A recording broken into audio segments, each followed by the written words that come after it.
नमस्कार साथियों, आप सभी का स्वागत है। आज इस क्लास में हम चर्चा करेंगे यूजीसी नेट की यूनिट 6 समाज और पर्यावरण के संबंध में है। तो बाकी ये यूनिट ऐसी है जो सभी प्रकार की परीक्षाओं में आती है। एनवायरनमेंट से संबंधित प्रश्न है वो सभी प्रकार की परीक्षाओं में पूछे जाते हैं। तो ये हमारी लक्ष्य सीरीज है, उसके अंतर्गत हम ये एमसीक्यू क्लासेज है वो करवा रहे हैं। क्लास शुरू करें उससे पहले एक सूचना है कि हमारा ऑनलाइन प्लेटफॉर्म है सोशियोलॉजी क्लासेज इन हिंदी के नाम से, जहां पे हम सभी प्रकार के समाजशास्त्रीय एग्जाम जैसे यूजीसी नेट है, assistant professor, first grade TGT, PGT या कोई और अन्य एग्जाम होते हैं जैसे यूपी के जीआईसी लेक्चरर की वैकेंसी है, बीपीएससी है, उन सब प्रकार की परीक्षाओं की तैयारी हमारे इस प्लेटफॉर्म पर हम करवाते हैं हिंदी माध्यम में। माध्यम हिंदी है, इंग्लिश है वो नहीं रहता है।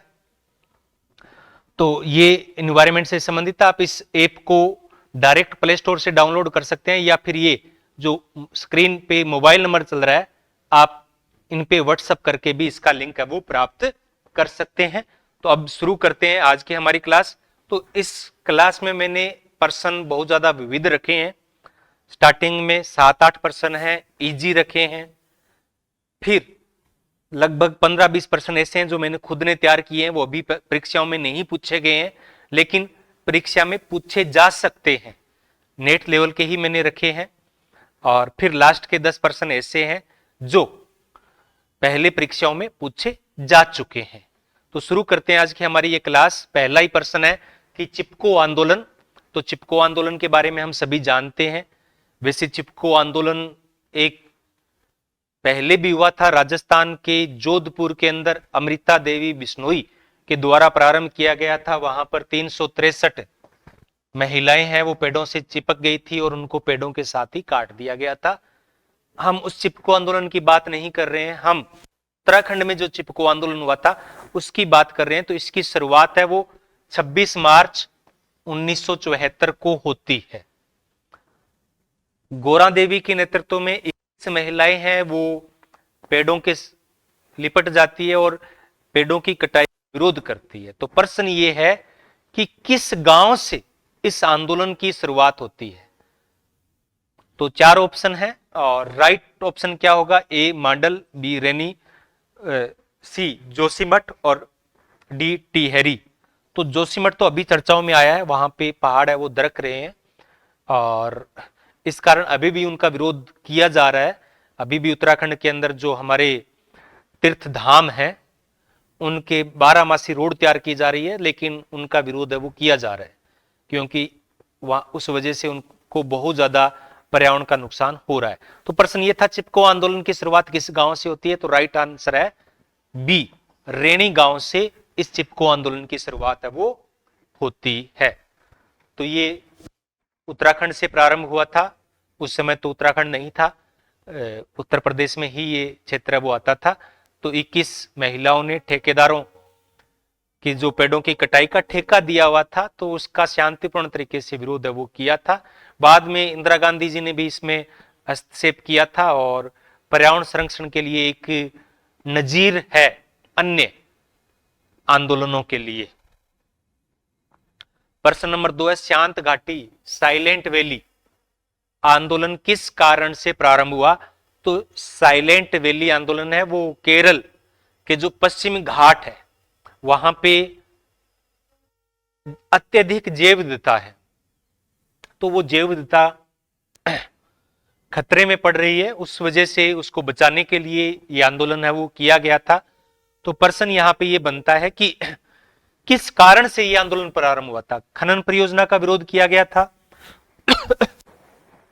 बी औद्योगिक प्रदूषण के विरोध में था, सी कुंती पुंजा नदी पर बांध निर्माण के विरोध में था, डी वनों की निजीकरण नीति के विरोध में था। तो देखो कोई भी जब आंदोलन स्टार्ट होता है तो उसके लिए एक कोई उत्प्रेरक का कार्य करता है। तो यहां पे जो उत्प्रेरक का कार्य किया था वो कुंती पुंजा नदी पे बांध निर्माण हुआ जा रहा था, उससे बड़े पैमाने पे बाढ़ क्षेत्र के अंदर पेड़ पौधे आ रहे थे, जैव विविधता खतरे में पड़ रही थी, इस वजह से वहां पर ये विरोध है वो किया गया था। तो ये इसका उद्देश्य था पश्चिम घाट की जो जैव विविधता है जो वर्षावन है उनको बचाना। प्रश्न नंबर 3 है कि विकास के विकल्प, डेवलपमेंट अल्टरनेटिव्स।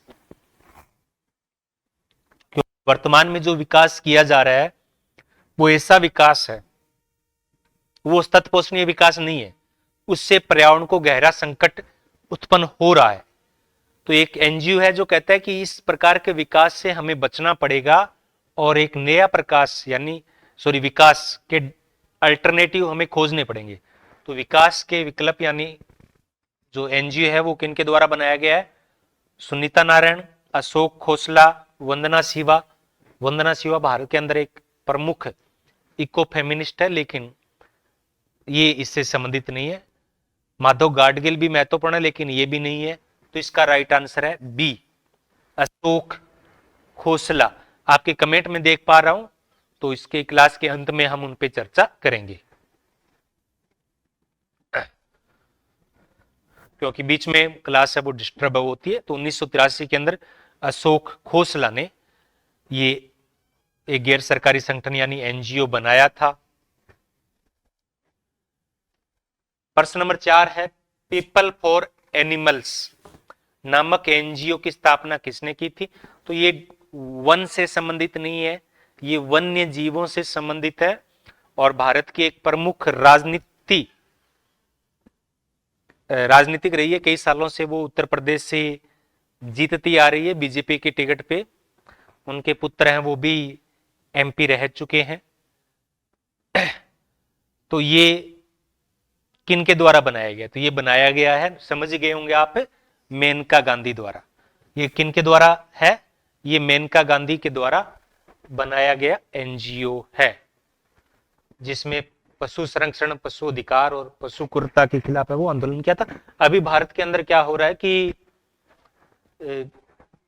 कुत्तों को पकड़ने के लिए कोई अभियान चलाया था, सुप्रीम कोर्ट ने भी डिसीजन दिया था, तो उसका विरोध भी इनके द्वारा किया गया था। प्रश्न नंबर 5 है भारत के बर्डमैन, पक्षी मैन के रूप में किसे जाना जाता है? और इसके लिए इनको पद्म विभूषण से सम्मानित किया गया है और इन पे एक फिल्म भी आ चुकी है, अक्षय कुमार उसमें हीरो होते हैं। तो ये काफी जागरूकता उत्पन्न करती है। तो ये जो अक्षय कुमार ने जिनकी रोल अदा किया था, वास्तव में वो व्यक्ति कौन थे? तो वास्तव में वो व्यक्ति कौन थे? माधव गाडगिल, सलीम अली, रामचंद्र गुहा, एमएस स्वामीनाथन। तो ये देखो राइट आंसर है बी, सलीम अली। 1976 में इनको इसके लिए पद्म विभूषण से भी सम्मानित किया गया है। तो पक्षी विज्ञान में इनके योगदान के लिए इनको ये पुरस्कार प्राप्त हुआ था। प्रश्न नंबर 6 है फॉरेस्ट मैन ऑफ इंडिया की उपाधि किसे दी जाती है? तो यानी भारत का वन पर्सन या व्यक्ति जो वन संरक्षण के लिए है, जिन्होंने वन लगाए हैं। तो हो सकता है ये फॉरेस्ट मैन किसी जैसे वाटरमैन है, पक्षी मैन है, इसी प्रकार से फॉरेस्ट मैन है वो मुख्य रूप से किसके लिए यूज किया जाता है? देखो सुंदरलाल बहुगुणा, चंडी प्रसाद भट्ट ये चिपको आंदोलन से संबंधित है और पर्यावरण संरक्षण के लिए जाने जाते हैं। लेकिन यहां पे जो फॉरेस्ट मैन ऑफ इंडिया की उपाधि दी गई है, इनमें से किसको दी गई है? झागो मोलाई पेंग। ये ब्रह्मपुत्र नदी पर जो रेतीला क्षेत्र था, भाव क्षेत्र था, इस पे इन्होंने वन लगाए थे। इस कारण से इनको वन मैन, फॉरेस्ट मैन की उपाधि दी जाती है। तो ये असम के अंदर इन्होंने ये कार्य है वो किया है। फॉरेस्ट मैन ऑफ इंडिया की उपाधि इनको दी जाती है। ये एक आदिवासी समुदाय से आते हैं, अभी नाम में उसका भूल रहा हूं, मोलाई शायद आदिवासी ही है। प्रश्न नंबर 7 है जॉन रिचर्ड बैनर की पुस्तक पानी का सामाजिक जीवन, क्योंकि हमारा एक पॉइंट है जल और सामाजिक बहिष्कार, जल अपवर्जन और सामाजिक बहिष्कार। तो उससे संबंधित ये प्रश्न है।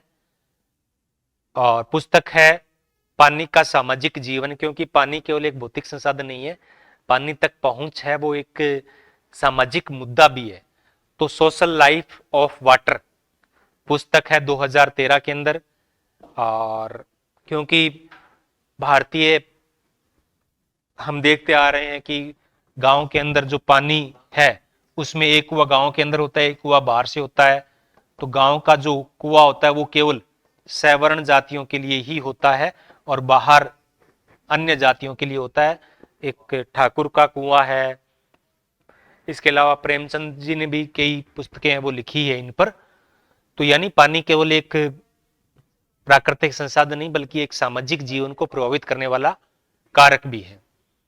तो जॉन रिचर्ड बैनर की पुस्तक है पानी का सामाजिक जीवन। तो इसमें उन्होंने कहा है कि जल केवल प्राकृतिक संसाधन नहीं बल्कि सामाजिक जीवन का एक अभिन्न अंग है, क्योंकि जल तक पहुंच वर्ग संबंधों और शहरी ग्रामीण असमानताओं को प्रभावित करती है, बिल्कुल करती है। तो ए राइट हो जाएगा कि कथन और कारण दोनों सही है और एक दूसरे की सही व्याख्या करते हैं। तो दोनों सही है और एक दूसरे की सही व्याख्या करते हैं। प्रश्न नंबर 8 है, भारत में AQI एयर क्वालिटी इंडेक्स जो कि आजकल काफी चर्चा में है, एयर क्वालिटी इंडेक्स दिल्ली के अंदर ये बहुत ज्यादा वायु प्रदूषण हो चुका है जहां श्वास लेना भी मुश्किल है। तो आप पढ़ते भी होंगे कि AQI इतना बढ़ चुका है। तो 401 से लेकर 500 इसकी एक श्रेणियां स्टेज बताई गई है। तो 401 से लेकर 500 के बीच अगर मान होता है तो उसे किस श्रेणी में रखा जाता है? खराब, बहुत खराब, तो उसको गंभीर, सबसे ये लास्ट है।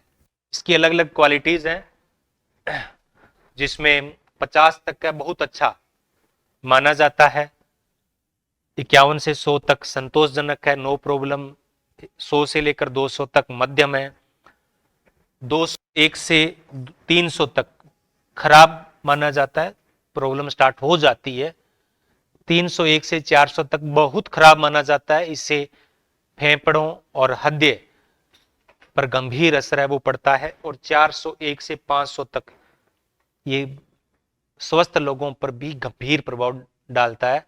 और ये अभी 498 में रिकॉर्ड किया गया था दिल्ली का, यानी दिल्ली का पोल्यूशन है बहुत, यानी उसमें वहां पे स्वस्थ व्यक्ति भी श्वास लेने में तकलीफ महसूस करता है। प्रश्न नंबर 9 है कि AQI के निर्धारण में, देखो AQI अब कैसे निकालेंगे कि कहां पर पहुंचा है। तो इसके अंदर वायु के अंदर तत्व देखे जाते हैं, जितने ज्यादा ये प्रदूषक तत्व होते हैं वो उसी के आधार पर उसको माप किया जाता है।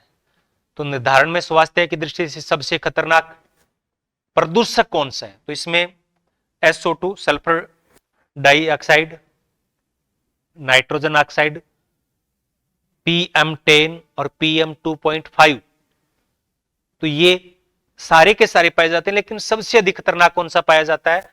तो सबसे खतरनाक माना जाता है PM2.5।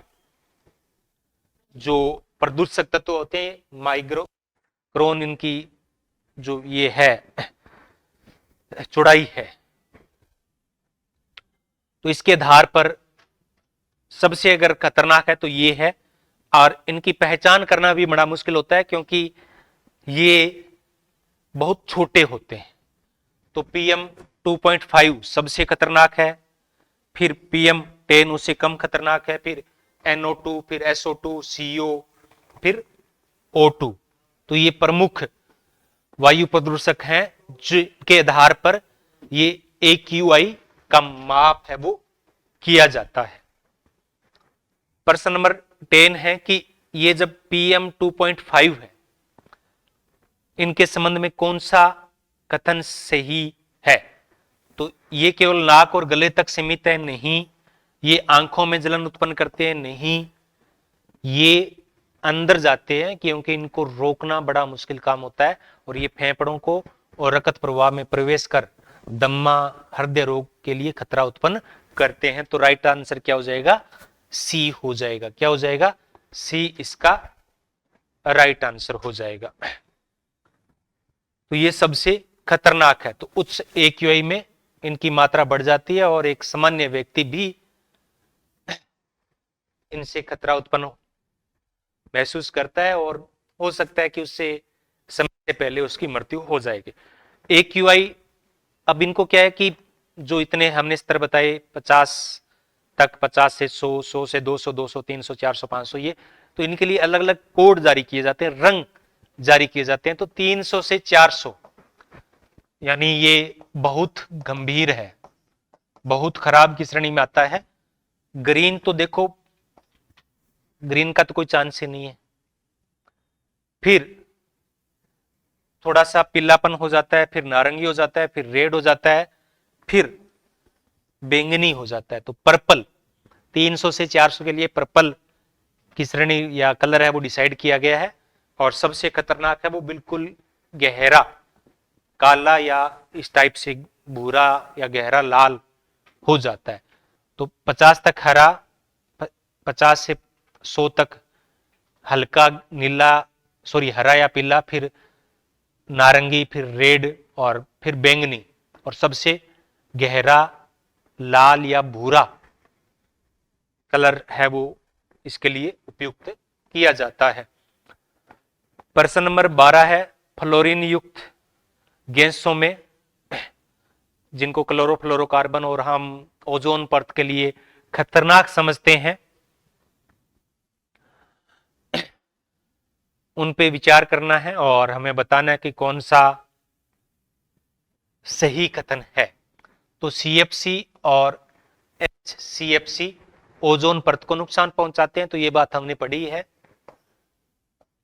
HFC ओजोन नाशक नहीं है, यानी ये CFC तो डायरेक्ट ओजोन की परत को नुकसान पहुंचाती है। HCFC है वो ओजोन नाशक नहीं है, लेकिन इससे ग्लोबल वार्मिंग काफी बढ़ जाती है और ये फिर ओजोन को प्रभावित करती है। PFCs का वायुमंडलीय जीवन काल बहुत छोटा होता है। तो PFCs का जीवन काल छोटा नहीं होता है, बहुत बड़ा होता है। तो सी सही नहीं है। मॉन्ट्रियल प्रोटोकॉल का मुख्य उद्देश्य ओजोन नाशक पदार्थों को चरणबद्ध रूप से समाप्त करना है। जो CFC गैसें हैं उनको समाप्त करना है, ये भी सही है। तो 1, 4, A, B और D, तो B इसका राइट ऑप्शन हो जाएगा। तो केवल C इसमें गलत है, बाकी सारे सही है। अब आगे है कि इसके लिए कौन सा एक सुमेलित है, बाकी सुमेलित नहीं है। तो फ्लोरीन युक्त गैसों के नियंत्रण के संदर्भ में कौन सा युग्म है वो सही तरीके से सुमेलित है। मॉन्ट्रियल प्रोटोकॉल 1987 बिल्कुल सही है, 1987 में हुआ था और ये CFC को रोकने के लिए हुआ था। किगाली संशोधन 2006, सी है HFCs ओजोन परत को गंभीर क्षति पहुंचाना, और डी है PFCs सेमीकंडक्टर और एल्यूमिनियम उद्योग में उपयोग में होना। तो ये सही है। ये है HFCs, हमने पढ़ा था इतनी देर पहले ही, इससे पहले वाले प्रश्न में, कि डायरेक्ट रूप से ओजोन परत को नुकसान नहीं पहुंचाते हैं। तो इनका राइट आंसर हो जाएगा कि A, B और D तो सही है, A, B और D, और जो C है वो सही नहीं है। C को छोड़कर सारे सही है, तो A, B और D, तो राइट ऑप्शन हो जाएगा B।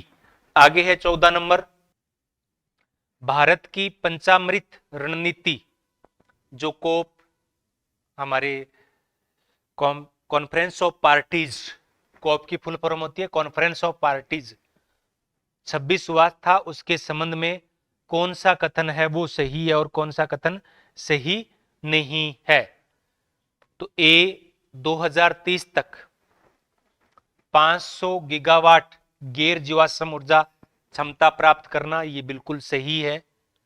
बी, 2030 तक अर्थव्यवस्था की कार्बन तीव्रता को 2005 के स्तर से 45% तक कम करना, ये भी सही है। 2050 तक भारत का नेट जीरो उत्सर्जन लक्ष्य है, तो ये नहीं है। भारत का जो लक्ष्य है वो 2070 तक है। कब तक है? 2070 तक है।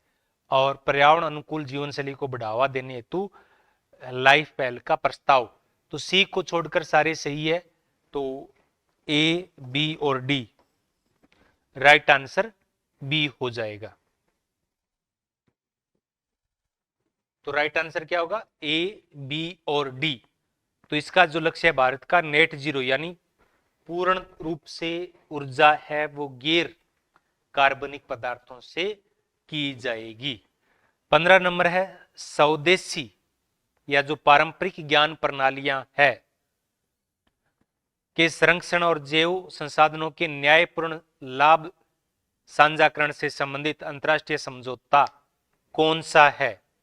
तो पारंपरिक ज्ञान के लिए या स्वदेशी ज्ञान के लिए इसको बोलते हैं IKS। के संरक्षण के लिए प्रोटोकॉल है वो कौन सा प्रोटोकॉल है? Nagoya protocol. कौन सा है? Nagoya protocol. ये सब नेट से संबंधित महत्वपूर्ण प्रश्न है और काफी सारे प्रश्न इनमें बनते हैं जो परीक्षा में आ भी सकते हैं। तो नागोया जो प्रोटोकॉल है वो इसी से संबंधित है कि किसी स्वदेशी ज्ञान का, क्योंकि आजकल क्या होता है कि जो बहुराष्ट्रीय कंपनियां होती है वो स्वदेशी ज्ञान को पेटेंट करवा लेती है और फिर पे दावा करती है कि ये तो हमारा ज्ञान है। और स्वदेशी या स्थानीय ज्ञान वह होता है जो केवल उसी क्षेत्र में पाया जाता है, वो किसी दूसरे क्षेत्र में हो ही नहीं सकता, क्योंकि वो जड़ी बूटी है, चाहे वो कोई ज्ञान की पद्धति है, वो केवल वहीं उसी इन्वायरमेंट में ही संभव है। आगे है 16 नंबर, भारत में वन एवं पर्यावरण नीतियों के संदर्भ में निम्नलिखित में से सही युग्म कौन सा है और कौन सा सही नहीं है? तो भारत के अंदर पर्यावरण के लिए, संरक्षण के लिए समय समय पे अनेक नीतियां हैं वो बनाई गई है। तो कौन सी नीति सही है और कौन सी नीति सही नहीं है? तो इसके संबंध में आपको देना है कि सही कौन सी है। राष्ट्रीय वन नीति 1952 में जनसंख्या नीति बनी थी। सामाजिक वानिकी 1988 नहीं है, 1976 हो जाता है। राष्ट्रीय वन आयोग 2003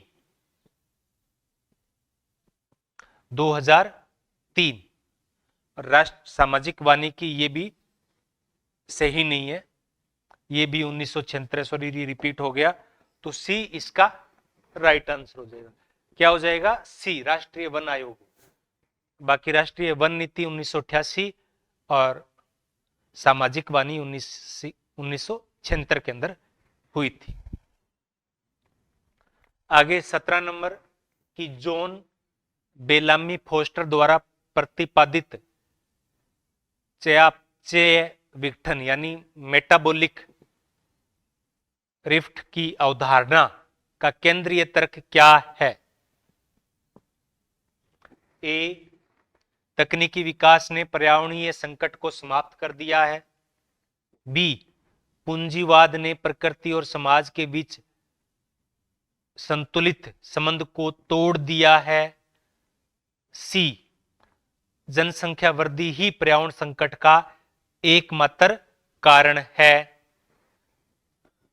प्रकृति स्वयं पर्यावरणीय संकट को संतुलित कर लेती है, नहीं करती है, सीमित स्तर पे होता है तब तो ही कर लेता है। तो केंद्रीय तर्क इसका क्या हो जाएगा? केंद्रीय तर्क हो जाएगा कि पूंजीवाद ने प्रकृति और समाज के बीच संतुलित जो संबंध थे, मेटाबॉलिक संबंध थे, उनको तोड़ दिया है। तो ये इसका राइट आंसर हो जाएगा। तकनीकी विकास ने पर्यावरणीय संकट को समाप्त नहीं किया है, केवल तकनीकी विकास से ही पर्यावरणीय संकट समाप्त नहीं हो सकता। यूं कहें कि तकनीकी विकास से ही पर्यावरणीय संकट शुरू हुआ है, मुख्य रूप से औद्योगिकरण से, तो इसमें कोई अतिशयोक्ति नहीं होगी। तो इस प्रकार से अगर हम देखें तो इनका आंसर कई बार है वो ऑप्शन होते हैं उनमें ही छिपा होता है। तो ये इनका मार्क्सवादी दृष्टिकोण था, जिसमें उन्होंने कहा कि ये उत्पादन प्रणाली ने जो प्रकृति और मनुष्य के बीच संबंध था उस संबंध को तोड़ दिया है और उसकी वजह से पर्यावरण संकट है वो उत्पन्न हुआ है। प्रश्न नंबर 18, निम्नलिखित में से कौन सा युग्म सही सुमेलित है? सही सुमेलित है। ए, पारिस्थितिकी आधुनिकीकरण, गेरेट हार्डिन। बी, पर्यावरणीय न्याय, ऑर्थर मोल, सामान्य संपत्ति की त्रासदी। तो ये सी सही है वो हो जाएगा। ये तो अभी हमने पढ़ा था, सही नहीं है, तो क्या हो जाएगा? सी है वो इसका राइट आंसर हो जाएगा। तो इन्होंने की जो कंसेप्ट है ट्रेजेडी ऑफ द कॉमन्स, तो उसमें उन्होंने इस प्रकार के संसाधनों की विनाश की बात है वो की है। आगे है अर्नस्ट हैकेल, जिनको हम अभी चलो ऑप्शन फिर अधूरे रह जाएंगे। और पार्क और बर्गेस के संबंध में कौन सा कथन सही है? तो देखो, हैकेल वो व्यक्ति थे जिन्होंने सर्वप्रथम इकोलॉजी शब्दावली का प्रयोग किया था। किसका प्रयोग किया था? इकोलॉजी कंसेप्ट है पारिस्थितिकी तंत्र, जिसके लिए हम इकोलॉजी की बात करते हैं, वो हैकेल ने दिया है। और पार्क और बर्गेस ने शहरी मानव पारिस्थितिकी का अध्ययन है वो किया है। तो बी इसका राइट आंसर हो जाएगा। तो इकोलॉजी शब्दावली का जनक है वो इनको माना जाता है। और पार्क और बर्गेस शिकागो स्कूल से संबंधित है और पारिस्थितिकी अध्ययन के लिए जाने जाते हैं। काफी इन्होंने सूक्ष्म स्तरीय अध्ययन है वो विशेष तौर से अमेरिका के अंदर शहरों के अंदर इनके द्वारा सहभागी अवलोकन के जरिए किए गए हैं। प्रश्न नंबर 20 है, रामचंद्र गुहा द्वारा प्रतिपादित जीविका पर्यावरणवाद का मुख्य तर्क क्या है? पर्यावरणवाद का मुख्य तर्क क्या है? कि पर्यावरण संरक्षण केवल जैव विविधता और वन्य जीवों तक सीमित होना चाहिए। पर्यावरण संघर्ष मुख्यतः तकनीकी और वैज्ञानिक समस्या है।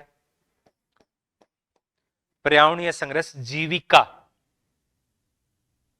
तो जीविका पर्यावरणवाद, इनका कंसेप्ट क्या है? जीविका पर्यावरणवाद। तो पर्यावरण संघर्ष जीविका संसाधनों की पहुंच और सामाजिक न्याय से जुड़ा हुआ है। तो सी इसका राइट आंसर हो जाएगा।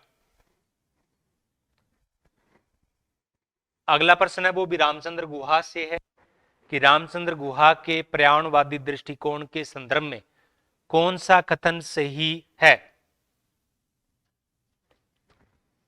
इन्होंने भारतीय पर्यावरणवाद को पश्चिम संरक्षणवादी मॉडल के समान माना नहीं। उन्होंने पर्यावरण को इतिहास, समाज, राजनीति और आजीविका से जोड़कर विश्लेषित किया, सही। थियरी ऑफ कल्चरल चेंज पुस्तक इनकी है, नहीं। पर्यावरण संघर्षों केवल वन्य जीव तक सीमित रखा, नहीं। तो क्या हो जाएगा? बी इसका राइट आंसर हो जाएगा। क्या हो जाएगा राइट आंसर? बी। तो क्योंकि थियरी ऑफ कल्चरल चेंज है वो पुस्तक जूलियन स्टीवार्ड की है, जिनको हम सांस्कृतिक पारिस्थितिकी, कल्चरल इकोलॉजी के जनक के तौर पर जानते हैं। हम इकोलॉजी को दो भागों में बांटते हैं, social ecology and cultural ecology. तो ये जूलियन स्टीवर्ड है वो कल्चरल इकोलॉजी से संबंधित है। प्रश्न नंबर 22 है, जल को मानव समाज के ऐतिहासिक विकास से जोड़कर कौन सी पुस्तक है वो प्रस्तुत करती है?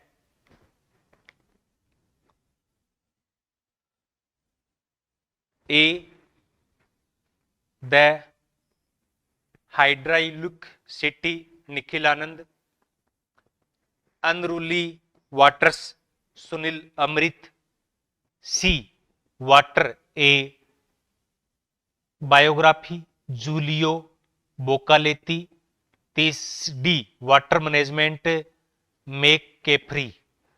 तो राइट आंसर क्या हो जाएगा? सी वाटर ए बायोग्राफी पुस्तक है वो जूलियो बोकालेती की है। तो वाटर ए बायोग्राफी जूलियो बोकालेती की पुस्तक है जो ऐतिहासिक रूप से इनको देखते हैं। कई पुस्तकें हैं जो वाटर्स पे लिखी गई है, तो अगला प्रश्न भी यहीं से संबंधित है कि शहरी जल आपूर्ति, सत्ता, राजनीति और बहिष्करण, क्योंकि पानी को बहिष्कार का एक प्रमुख साधन माना गया भारत के संदर्भ में।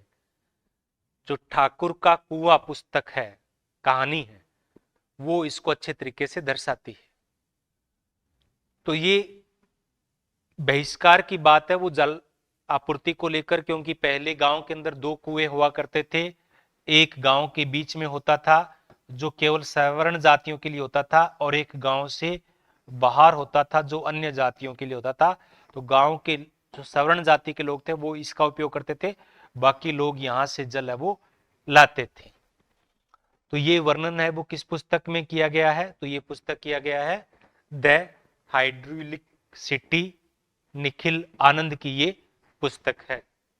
ये सारे प्रश्न ये है, और जो आप आंसर दे रहे हैं वो मोस्टली गलत हो रहे हैं। इसके पीछे कारण ये है कि ये प्रश्न मैंने खुद ने तैयार किए हैं, किसी एग्जाम में अभी तक ये प्रश्न है वो नहीं आए हैं।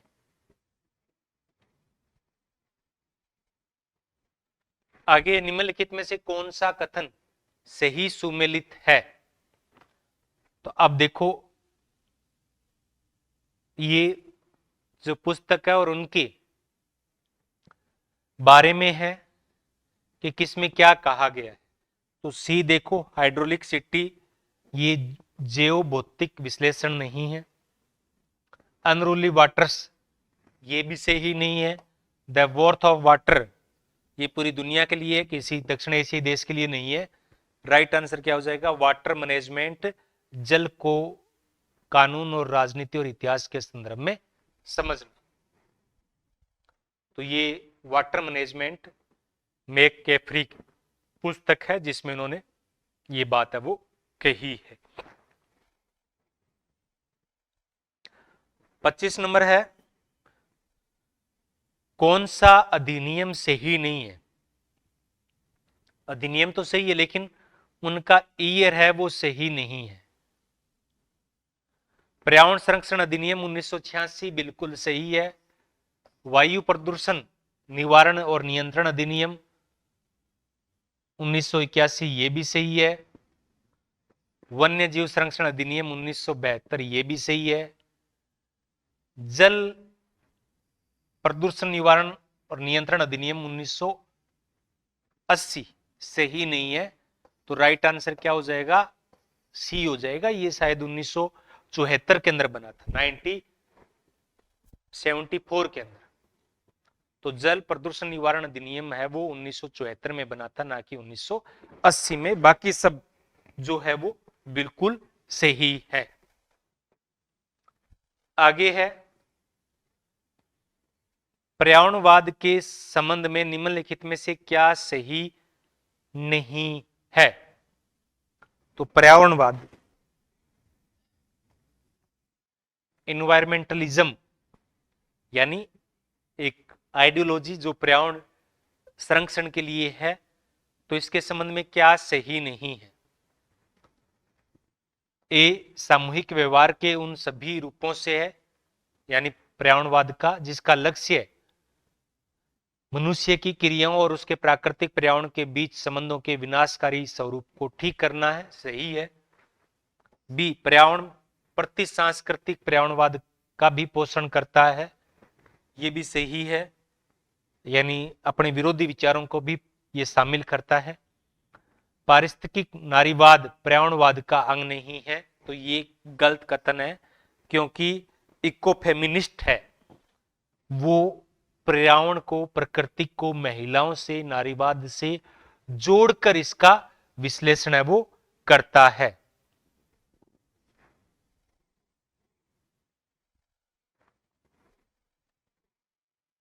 आगे है 27 नंबर, कौन सा कथन सही है? कौन सा कथन है वो सही है? तो 1987 मॉन्ट्रियल प्रोटोकॉल पृथ्वी की ओजोन स्तर के संरक्षण के रसायनों के उत्पादन और प्रयोग को चरण रूप से समाप्त करने के लिए है। बी, एजेंडा 21 है, या जो इसको एजेंडा 21 ही बोलते हैं। 1992 में पृथ्वी शिखर सम्मेलन में अंगीकृत किया गया था। 1992 में रियो डी जनेरिया के अंदर संयुक्त राष्ट्र संघ जो प्रथम पृथ्वी सम्मेलन माना जाता है, उसके संबंध में है।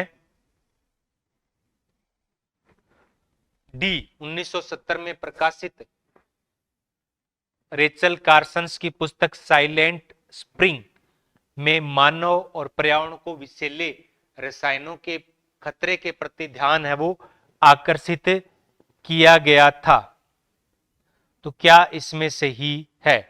तो देखो इसमें सही है वो, पहले तीनों सही थे, ये सही नहीं है, क्योंकि ये जो साइलेंट स्प्रिंग की बात है वो 1962 में हुई थी, ना कि 1970 की। तो 1, 2 और 3 सही है, एजेंडा 21 वाली मॉन्ट्रियल प्रोटोकॉल, और लेकिन साइलेंट स्प्रिंग है वो 1962 में, ये कार्सन्स की पुस्तक है वो हुई थी, इस पे हम चर्चा कर चुके हैं।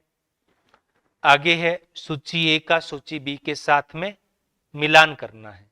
सूची ए का सूची बी के साथ में मिलान है वो करना है। तो ए, ग्लोबल कॉन्फ्रेंस, अमल वर्षा, ग्रीन हाउस इफेक्ट और पर्यावरणीय नस्लवाद। तो अब अपने जो इजी लगता है उसको एक बार पकड़ लीजिए आप। पर्यावरणीय नस्लवाद, तो नस्लवाद किससे संबंधित होगा? व्यक्तियों से संबंधित होगा, तो इसमें क्या हो जाएगा? बी हो जाएगा। गरीब के नजदीक खतरनाक पर्यावरणीय वस्तुओं का संग्रह करना, आमतौर पे ऐसा होता है कि जो भी क्षेत्र कमजोर होता है वहां पर ही खतरनाक पर्यावरणीय वस्तुओं को रखा जाता है, कहीं शहरी क्षेत्र के अंदर कभी नहीं रखा जाता है। तो 2 हो जाएगा, तो इसको 1 को कट हो गया, सी को कट हो गया, क्योंकि ये डी का 2 हो जाएगा। वह वर्षा जो वायु प्रदूषण से अम्लीय बनती है, तो ये हो जाएगा, तो राइट आंसर हो जाएगा ए। बाकी आप देख लीजिए, ज्यादा देखने की जरूरत है वो इसमें है नहीं। 29 नंबर है कि पर्यावरणीय नैतिकता निम्न में से किन मुद्दों से संबंधित है? पर्यावरणीय नैतिकता, तो 4 ऑप्शन दिए गए हैं, इनमें से किससे नहीं है? अगर यहां पे ये ऑप्शन नहीं होता तो प्रश्न आता किससे संबंधित नहीं है। नहीं सॉरी, 4 भी ऑप्शन है।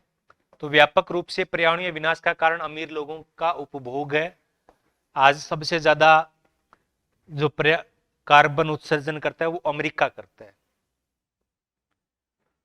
तो ये सही है। पर्यावरणीय विनाश का सर्वाधिक रूप से पीड़ित है वो गरीब होता है, यह भी सही है। यद्यपि जहां वन रोपण के रूप में प्रकृति का पुनर्निर्माण किया जाता है, वह गरीब की आवश्यकताओं से विलग रूप से रूपांतरित हो रहा है। तो ये थोड़ा सा समझने वाला बिंदु है 3, क्योंकि पहले जो पर्यावरण था, पेड़ पौधे थे, वो सभी के लिए थे। अगर आप कुछ विशेष तौर से पेड़ पौधे लगाएंगे जाएंगे तो उनको गरीबों से अलग कर दिया जाएगा, तो ये भी सही है।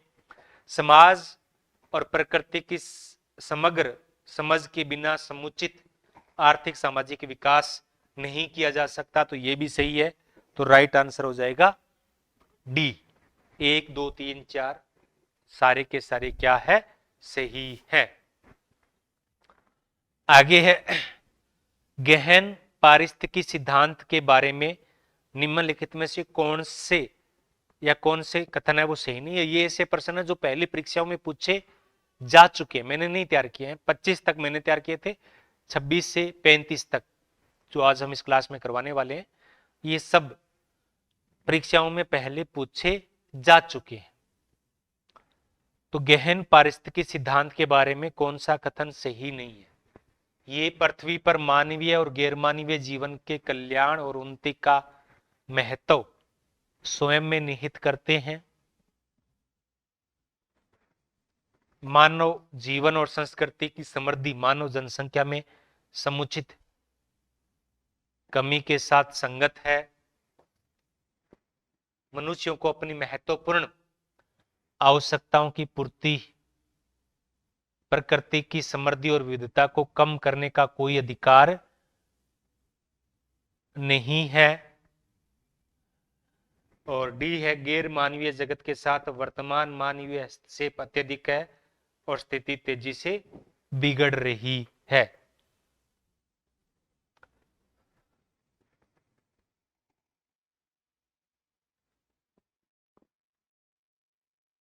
ए सही है, बी सही है,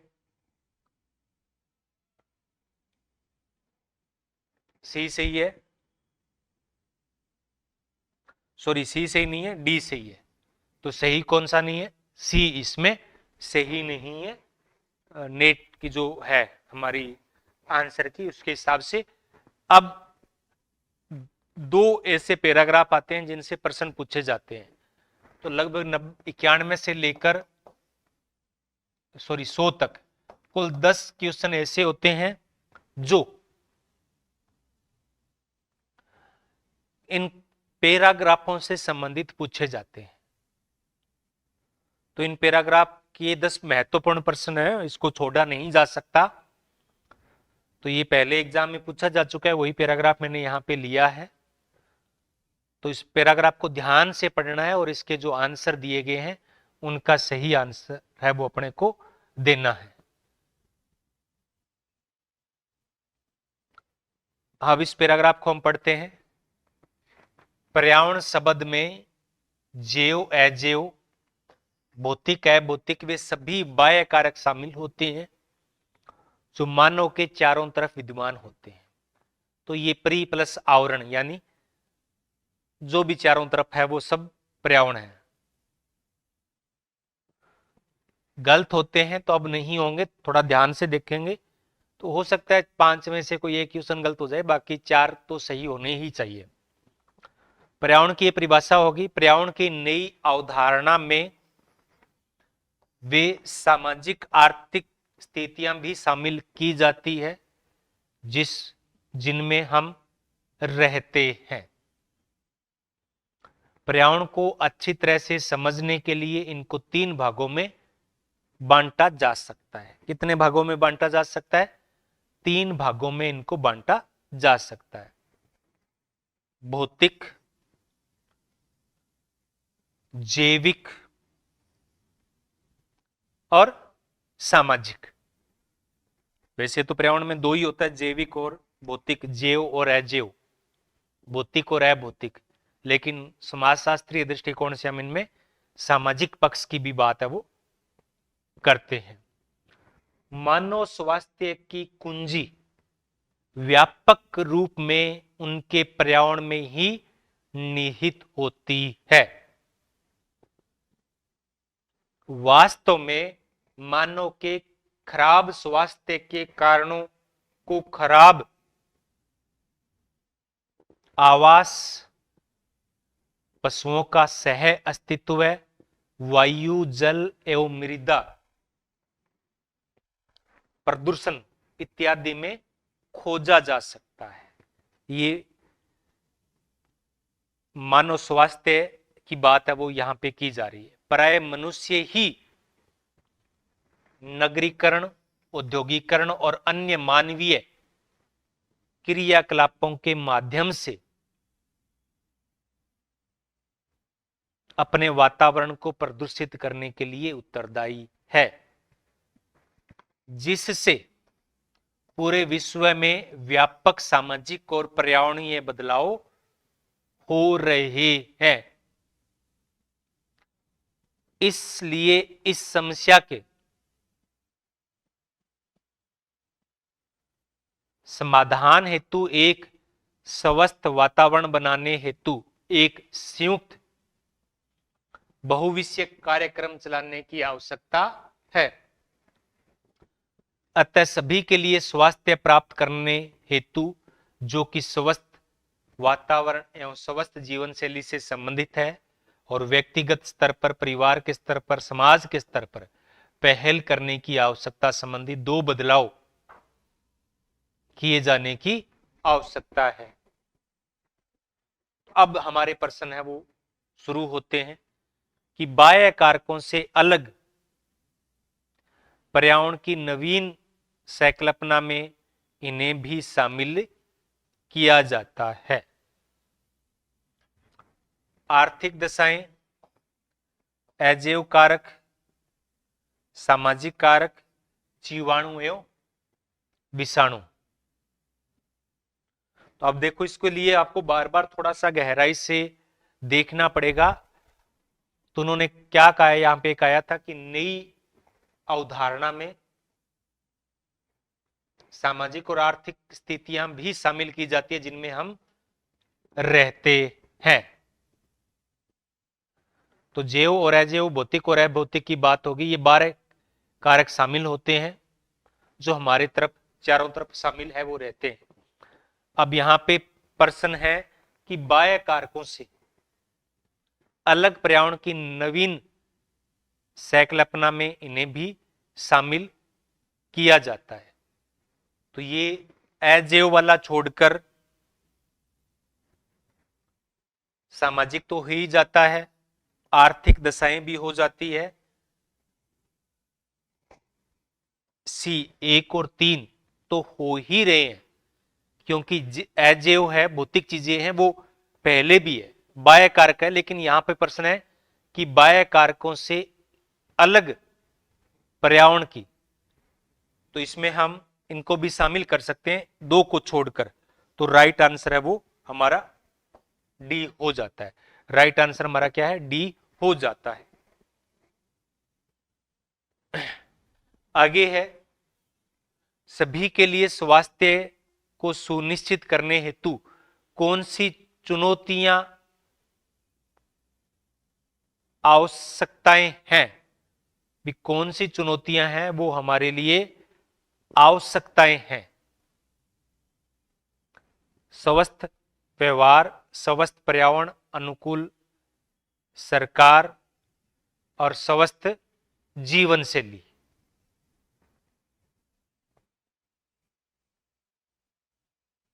तो चुनौतियां कौन सी है स्वास्थ्य के लिए? तो देखो, स्वस्थ पर्यावरण, अनुकूल सरकार, तो सरकार हमारे लिए चुनौती है, स्वस्थ जीवन शैली हमारे लिए चुनौती है। सॉरी, इसमें पर्यावरण के लिए सरकार का नहीं होगा, बाकी सबका हो जाएगा। तो 1, 2 और 4, स्वस्थ व्यवहार, स्वस्थ पर्यावरण, अनुकूल सरकार, सरकार एक अलग मुद्दा हो जाता है। तो ये हमारे लिए चुनौती नहीं है। तो डी इसका राइट आंसर हो जाएगा।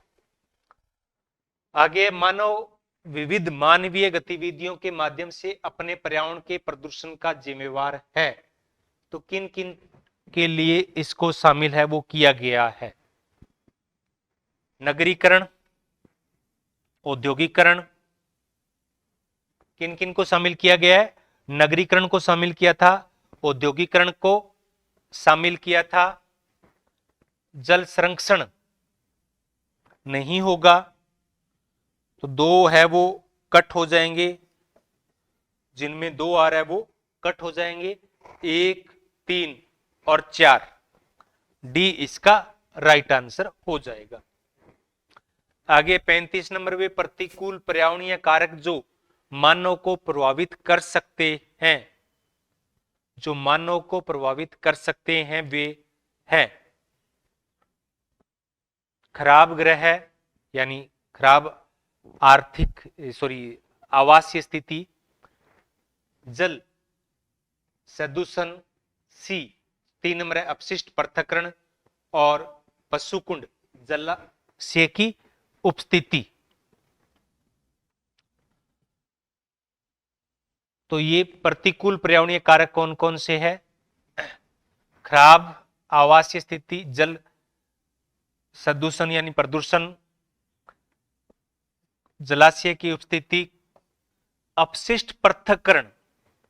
अगर अपशिष्ट पृथक्करण किया जाता है तो इससे प्रतिकूल पर्यावरणीय स्थिति उत्पन्न नहीं होगी, बल्कि क्या होगा? अनुकूल होगी। तो 3 को छोड़कर बाकी सही है, 1, 2 और 4। तो सी इसका राइट आंसर हो जाएगा। आगे 35 नंबर, किसे पर्यावरण के सामाजिक घटक के रूप में शामिल नहीं किया जा सकता? सामाजिक घटक तो आप जानते ही होंगे, इकोनॉमी, रिलीजन, प्रथाएं, ये सब है सामाजिक घटक है। इनकम सामाजिक घटक है, धर्म सामाजिक घटक है, रीति रिवाज सामाजिक घटक है। अपशिष्ट है वो क्या है? सामाजिक घटक नहीं है। तो बी का क्या होगा? 35वें का क्या होगा? बी होगा, अपशिष्ट है वो पर्यावरण का सामाजिक घटक नहीं है। तो इस प्रकार से अब ये हमारी क्लास समाप्त होती है। और महत्वपूर्ण प्रश्न है, उसमें स्टार्टिंग वाले थे वो खुद तैयार किए थे, लास्ट वाले 10 क्वेश्चन है वो पहले परीक्षाओं में पूछे जा चुके हैं। अगर आपको क्लास अच्छी लगे तो लाइक जरूर किया करें। अगर चैनल को सब्सक्राइब नहीं किया अभी तक तो कर दें, ताकि आपको अन्य वीडियोस की नोटिफिकेशन है वो आ सके। और संडे को हमारा लाइव टेस्ट रहता है, सभी के लिए फ्री रहता है, तो आप ए पर उसको दे सकते हैं या फिर अपनी तैयारी को जांच सकते हैं। आपकी कोई भी क्यूरीज है वो मैं नेक्स्ट क्लास में लूंगा, इस क्लास में अभी नहीं ले पाऊंगा।